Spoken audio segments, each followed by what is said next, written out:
So, Circular Fashion Incubator CIC interview, which was organized at last year October Circular Fashion Networking and Fashion Show event at Leeds University.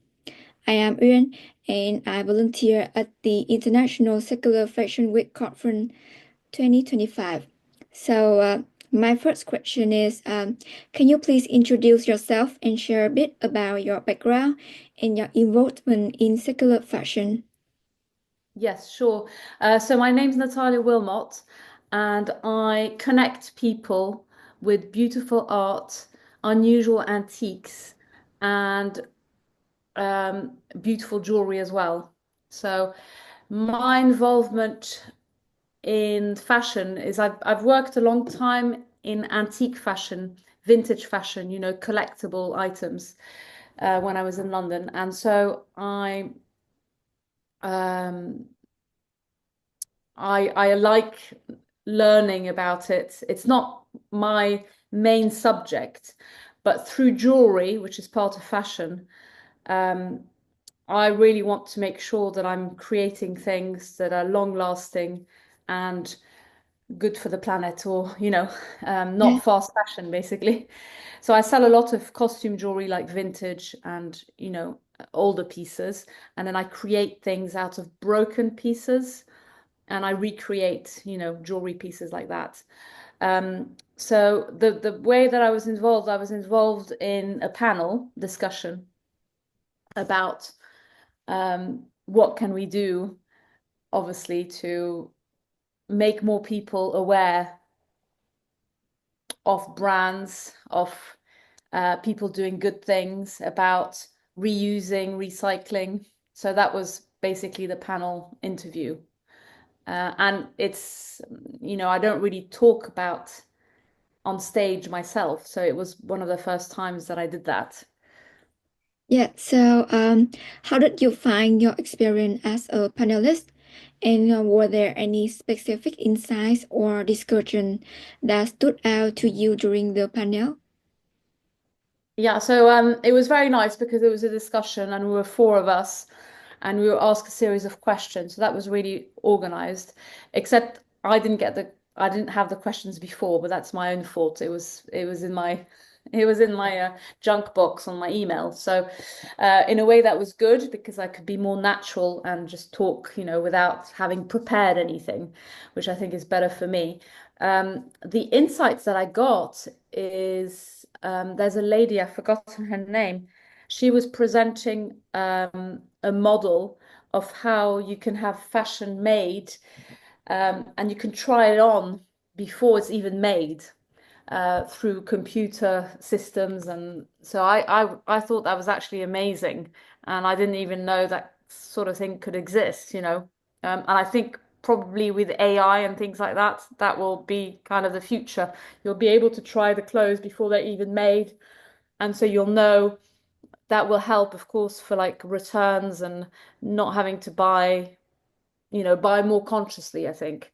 Um, but it was really good also to see, other companies creating things from recycled materials like tents from um uh from what do you call them shows, like what are it, music events and things like that. They recuperate the tents and they make bags and fashion and everything. So it was really interesting to collaborate with other people, and that's kind of opened me up to think more about what can I do, although I'm a small business. And initially, when I went to this event, I thought, what can I do? Because I'm just a small business. But then I realized that actually, if lots of small businesses came together or did it, showed an example, then, it would get more people conscious about the problems in the fashion industry. Yeah, so what did you enjoy the most about showcasing your work as an exhibitor at the event? I didn't really showcase my work that much. I mean, I had a little table and I had a few pieces of jewelry. So I think I didn't really showcase it enough in that sense. It would have been good to probably have it on some models and things like that, which I think I'm going to have this time around. for this event. Maybe I'll have a few pieces go with models and with some of the fashion that's been repurposed as well. So that would be good to do that. Um, Yes, so how do you feel the event helped to raise awareness or contribute to discussion around the sustainable and circular fashion? I think it was a really, well, I suppose it was a quite a small event in some ways.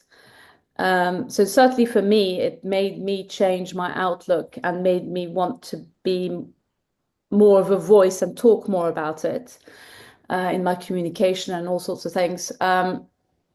I don't know how much of an impact it had itself, but I think this event that's coming is a much bigger event because there's much more designers. It's on a 2 day. There's there's workshops, there's all sorts of different things. So I think that event will be much bigger. And, the bigger they get, the better, the more people you attract. Yeah, so what feedback did you receive from the event attendees, and how has that impacted to your work or business since then? Um, I actually got contacted by Leeds Rag. Do you know the student fashion show? Yes. And I think they'd seen me as a panelist, and so they asked if I could create some jewelry for their fashion show, which was like a month ago. And so I created maybe 40 pieces or something. And so that's gone with the student fashion show, which was amazing. And so it was really great to see it live, live on people. And so that brought me that. And I think it just brought me as well. I know that I can talk publicly now a bit more about it. And yeah, it's just made me more confident to address these issues, within my own business as well. Because I do sell vintage and antiques, but it's nice to be able to link it all together. Yeah, so when you're looking back, what aspect of the event do you feel were most beneficial for you and your brand? And are there any areas for improvement you would suggest for the future events? I think it just went over the time a bit. So it was by the time the fashion show had happened and then the panelists, it went over time, and I think people didn't really expect it to be that long, I think. So um, I think more a timekeeping issue would be better, but it's difficult, isn't it, when you've got people passionately talking about something. So um, I I think it would be quite good.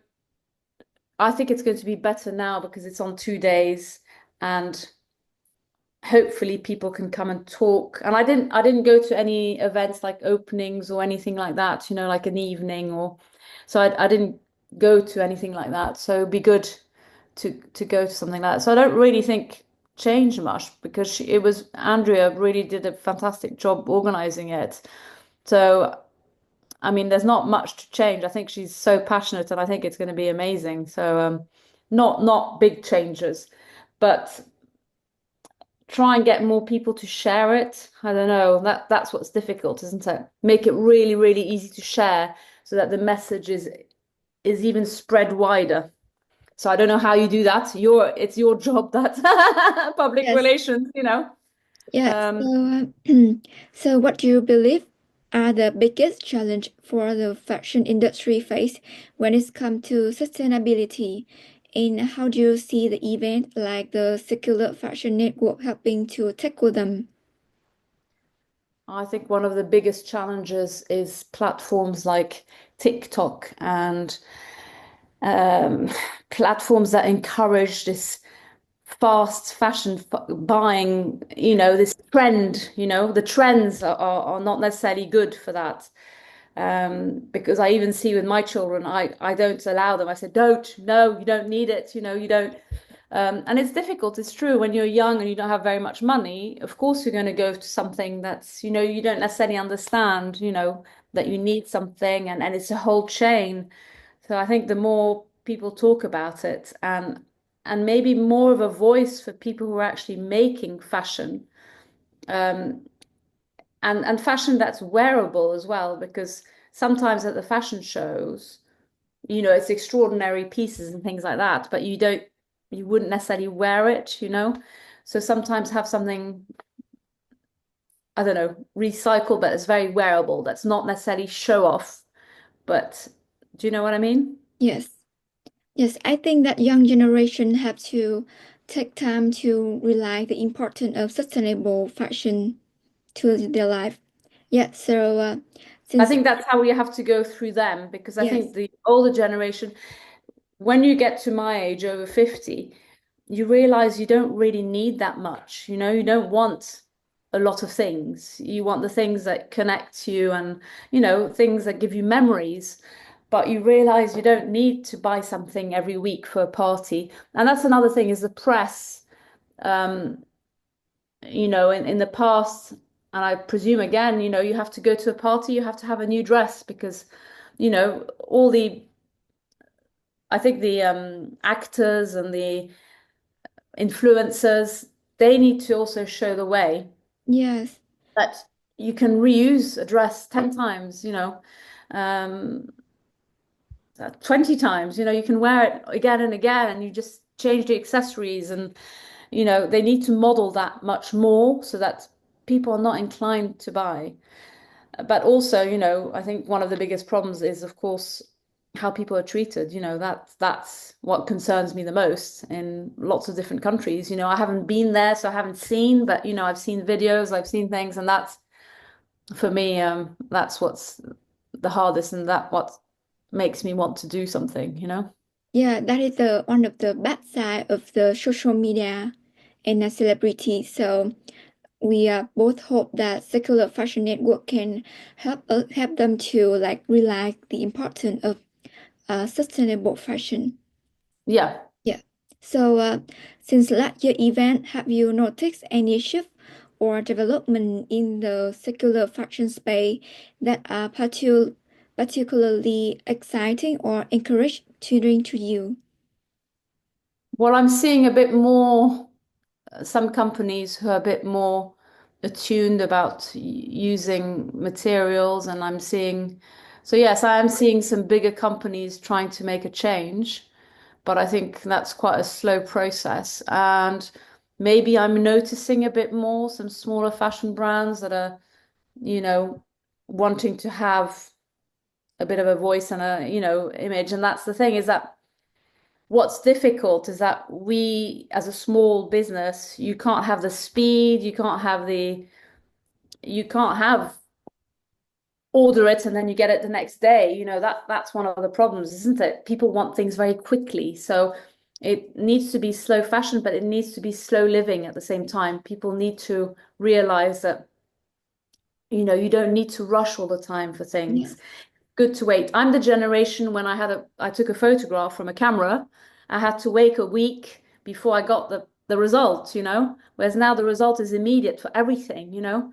So people have got this impatience. And I think that's what we really need to work on to really just educate everybody, that actually it's better for mental health even to kind of stop and I think the excitement of waiting for something is amazing, and we're lost that, Yes. because it's so quick that you need the next thing then afterwards to get you excited. Whereas if you've got longer to wait for something, Yeah. when you're going to a party, you're invited to the party, you got a nice invite, and then you think, oh, I'm going to this party in 10 days, or if you're going on holiday, you get excited before. Well, that's the sort of excitement that we need to bring back into this. Yes. So one last question. So, what advice would you offer to new designers or entrepreneurs who are just starting to explore sustainable and circular fashion? I think do it slowly. Don't think that you have to create a brand immediately. Yes. Sell here and there and there and there, and then slowly build a brand.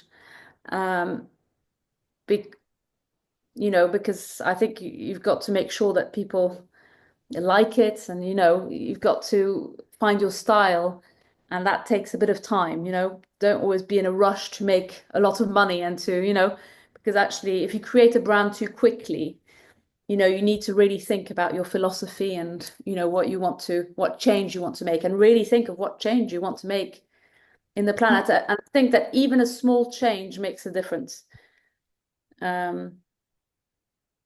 Yes, so thank you so much for joining this interview today. My pleasure.